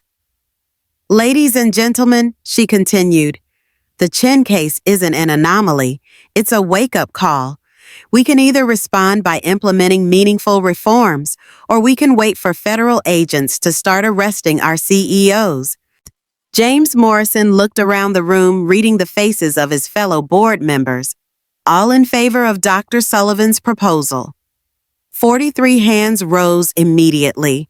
The remaining 7 shareholders abstained not because they disagreed with the proposal, but because they needed time to assess their own exposure to federal investigation. Margaret had just been appointed to one of the most powerful positions in Boston's business community, the authority to determine which companies would be allowed to participate in legitimate commerce and which would be excluded as too risky for association. As the meeting concluded, Senator Richardson approached Margaret privately. Dr. Sullivan, I want you to know that your cooperation has been instrumental in dismantling one of the most sophisticated criminal organizations we've ever investigated. Your willingness to come forward prevented years of additional corruption. Margaret shook his hand with the firm grip of an equal. Senator, my cooperation was never about courage. It was about recognizing that sometimes the only way to protect the people you love is to stop protecting the people who are hurting them. As she gathered her materials and prepared to leave, Margaret reflected on the transformation that had brought her to this moment. 3 weeks ago, she'd been Mrs. David Chin, the devoted wife who'd spent 15 years making herself smaller to accommodate her husband's ego. Today, she was Dr. Margaret Sullivan, one of the most influential business leaders in New England, with the authority to reshape entire industries and the respect of federal lawmakers. David had never suspected that his quiet, accommodating wife possessed this level of intelligence and capability. He was about to learn just how much he'd underestimated the woman who'd shared his bed for 15 years. 6 months after David's arrest, Margaret stood in the witness box of the federal courthouse, raising her right hand to swear the oath that would complete her husband's destruction. The courtroom was packed with reporters, federal officials, and business leaders who understood they were witnessing the conclusion of one of the most significant corruption cases in Massachusetts history. David sat at the defendant's table, flanked by 3 of Boston's most expensive criminal defense attorneys. In the months since his arrest, he'd aged dramatically. His hair had gone gray, his face had developed deep lines of stress, and his expensive suits could no longer disguise the fact that federal custody had broken something fundamental, a betrayal in his spirit. Assistant U.S. Attorney Patricia Williams stood to address the jury. Ladies and gentlemen, the government's final witness is Dr. Margaret Sullivan. Dr. Sullivan was married to the defendant for 15 years, and her testimony will demonstrate the systematic nature of the criminal conspiracy we've been presenting. Margaret looked directly at the jury as she began her testimony, her voice clear and steady. For 18 months, I documented my husband's criminal activities while maintaining the appearance of a loyal, unknowing wife. Today I'm going to explain how David Chen built a criminal empire that corrupted municipal government and endangered our entire community. Over the next 4 hours, Margaret systematically destroyed any remaining hope David might have had for acquittal. She presented financial records showing the flow of bribery money, played recordings of phone conversations she'd secretly captured, and explained the sophisticated money laundering scheme that had funded their family's lifestyle. But more devastating than the evidence was Margaret's clinical professional presentation. She wasn't a betrayed wife seeking revenge. She was a corporate investigator presenting the results of a comprehensive audit. Her testimony was so thorough, so well documented, and so damning that David's attorneys never even attempted to cross-examine her. When she stepped down from the witness stand, Margaret looked at David one final time. He was staring at her with a mixture of hatred and bewildered disbelief, as if he still couldn't understand how his devoted wife had become his destroyer. Margaret felt nothing but profound satisfaction at a job completed with professional excellence. The jury deliberated for less than 3 hours. David Chen was convicted on all counts: racketeering, money laundering, conspiracy to commit fraud, and bribery of federal officials. His sentencing hearing was scheduled for the following month. 2 weeks later, Margaret received a call from the federal prison where David was being held pending sentencing. Dr. Sullivan, this is Warden Mitchell at the Federal Detention Center. David Chen has requested a meeting with you. You're under no obligation to accept, but I wanted to pass along the request. Margaret considered the request for exactly 30 seconds. Warden Mitchell, please inform Mr. Chen that I have nothing to say to him that I didn't already say under oath. She hung up and returned to her work. Margaret's new position as Director of Corporate Compliance for the Greater Boston Business Council had kept her busy restructuring the relationships between legitimate businesses and municipal government. In 6 months, she'd terminated contracts with 17 companies that couldn't pass enhanced background investigations and had established new protocols that made corruption significantly more difficult. Her work had earned recognition from federal authorities, praise from legitimate business leaders, and a salary that made her financially independent for the first time in her adult life. More importantly, it had earned her something she'd never had during her marriage: professional respect from colleagues who valued her intelligence and trusted her judgment.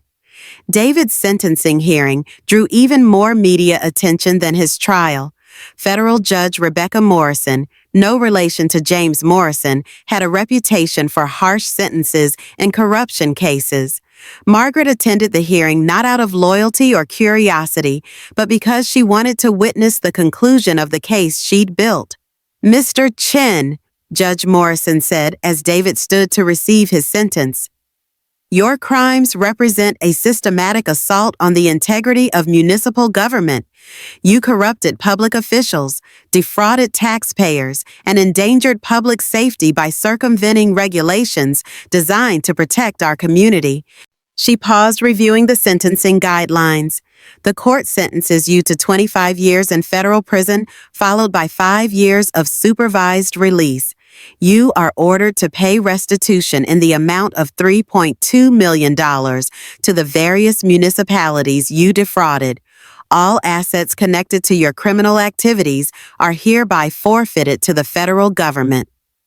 Margaret watched David's shoulders slump as the full weight of his sentence settled on him. 25 years meant he would be nearly 70 when he was released if he lived that long. His empire was gone, his reputation was destroyed, and his family had moved on without him. Vincent Torino, who had cooperated fully with federal authorities, received a sentence of 15 years. The 6 municipal officials who had accepted David's bribes were sentenced to terms ranging from 5 to 12 years. The entire criminal organization that had corrupted municipal government for nearly a decade was completely dismantled. As the hearing concluded, Margaret felt a tap on her shoulder. She turned to find Lily, who had flown in from California for the sentencing. "Mom," Lily said quietly, "how do you feel?" Margaret considered the question seriously. "I feel like justice has been served. I feel like our community is safer, and I feel like we can finally move forward with our lives." They walked out of the courthouse together, past the reporters who still clamored for interviews with the woman who had brought down her own husband. Margaret had given exactly one interview during the entire prosecution, a thoughtful conversation with 60 Minutes about the responsibility of corporate leaders to recognize and report criminal activity. She'd declined all other media requests. This wasn't about revenge or public vindication. It was about doing what was right and moving on with dignity. 6 months later, Margaret stood before the National Association of Corporate Councils, delivering the keynote address at their annual conference. The ballroom of the Marriott Marquis in Washington, D.C., held nearly 2,000 of the country's most influential business lawyers, all of whom had come to hear from the woman who had redefined corporate compliance standards. "Ladies and gentlemen," Margaret began, 18 months ago, I was a housewife who thought my most important job was supporting my husband's career. Today, I'm here to talk about how that experience taught me the most important lesson of my professional life. The cost of willful blindness is always higher than the cost of uncomfortable truth. The presentation that followed was masterful, a detailed analysis of how corporations could protect themselves from criminal liability while maintaining competitive business relationships. Margaret had become one of the most sought-after consultants in the country, helping major corporations implement compliance protocols that satisfied federal requirements without stifling business growth. But more than her professional success, Margaret had achieved something even more valuable. She'd become completely authentically herself for the first time in her adult life. After the conference, Margaret and Lily had dinner at a quiet restaurant in Georgetown. Lily had transferred to Georgetown University Law School and was thriving in an environment that challenged her intellectually and respected her capabilities. "Mom," Lily said over dessert, "I need to ask you something I've been wondering about for months." "Of course. Do you ever regretted destroying Dad's life, I mean?" Margaret set down her coffee cup and looked at her daughter with the clear gaze of someone who had examined her conscience thoroughly and found it clean. "Lily, I didn't destroy your father's life. He destroyed his own life when he chose to become a criminal. I simply made sure he couldn't destroy ours, too." She paused, choosing her words carefully. "Your father spent 15 years teaching me to make myself smaller so he could feel bigger. He taught me to hide my intelligence, minimize my accomplishments, and defer to his judgment even when I knew he was wrong. He taught me that love meant accommodation and that marriage meant submission." Margaret smiled at her daughter. "But he also taught me something else, something I don't think he intended to teach me." "What's that?" "He taught me that I'm much stronger than I ever believed I was. And he taught me that sometimes protecting the people you love means refusing to protect the people who are hurting them." Lily reached across the table and squeezed her mother's hand. "Mom, I'm proud of you. Not just for the courage it took to turn him in, but for the strength it took to rebuild yourself afterward." Margaret felt tears well up in her eyes. Not tears of sadness, but tears of profound gratitude for the daughter who had grown into such a remarkable young woman. "Lily, there's something I want you to understand. Everything I did, the investigation, the testimony, the career I've built since then, I did it to show you that women don't have to make themselves small to be loved. We don't have to sacrifice our integrity for security or our intelligence for approval." She looked at her daughter with fierce pride.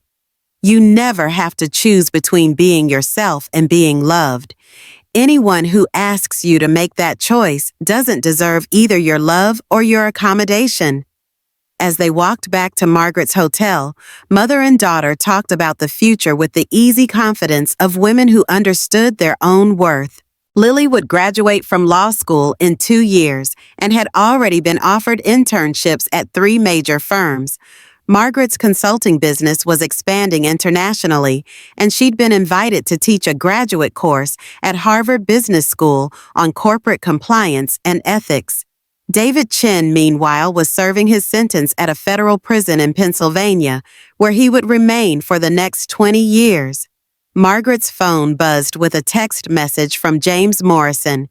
Margaret, the board has approved your proposal for the International Compliance Initiative.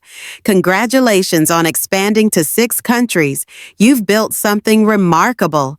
Margaret showed the message to Lily, who grinned with delight. Mom, do you realize you've become one of the most influential business leaders in the world? Margaret laughed a sound of pure joy that would have been impossible during her years of careful self-diminishment. Lily, I've become exactly who I was always supposed to be. It just took me 50 years to figure out that I didn't need anyone's permission to be her. They walked through the streets of Georgetown in comfortable silence. 2 strong women who had survived betrayal, rebuilt their lives, and emerged more powerful than they'd ever imagined possible. Margaret had learned the most important lesson of her life. Sometimes the best revenge isn't revenge at all. Sometimes the best revenge is simply living well authentically and without apology. David Chin had taught his wife to be small, quiet, and accommodating. Dr. Margaret Sullivan had learned to be brilliant, powerful, and completely unapologetically herself. And that transformation had been worth far more than any marriage based on lies ever could have been. As they reached Margaret's hotel, Lily hugged her mother goodnight with the fierce affection of someone who truly understood what they'd both survived. Mom, Lily whispered, thank you for showing me what real strength looks like. Margaret held her daughter close, surrounded by the lights of a city where she'd just addressed 2,000 of the country's most powerful lawyers, where senators sought her counsel and corporations competed for her services. Lily, she whispered back, thank you for reminding me that the most important thing I could ever do was protect your future and show you that you never have to settle for less than you deserve. Margaret Chin was gone forever, buried with the lies and compromises that had sustained her. Dr. Margaret Sullivan had taken her place, stronger, wiser, and completely free. And in the end, that freedom had been worth everything. Margaret's story reminds us that strength isn't always loud. Sometimes it's the quiet woman who's been taking notes, building resources, and preparing for the day when silence is no longer an option. She could have continued living the lie, protecting David's secrets, hoping the danger would pass them by. Instead, she chose to protect what truly mattered: her daughter's future and her own integrity. She chose truth over comfort, justice over loyalty, and her authentic self over a marriage built on deception. Margaret didn't just escape her situation, she transformed it entirely. She went from hiding her intelligence to leading international business initiatives, from accommodating her husband's ego to commanding the respect of senators and CEOs, from being Mrs. David Chin to becoming Dr. Margaret Sullivan. Sometimes people ask if she went too far, if she was too harsh in destroying her husband's life. But Margaret understood something important.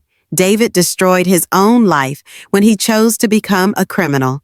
She simply made sure he couldn't destroy theirs too. What would you have done in Margaret's position? Would you have had the courage to gather evidence against your own spouse, the strength to testify in court, the wisdom to rebuild completely rather than just escape? Let me know in the comments below.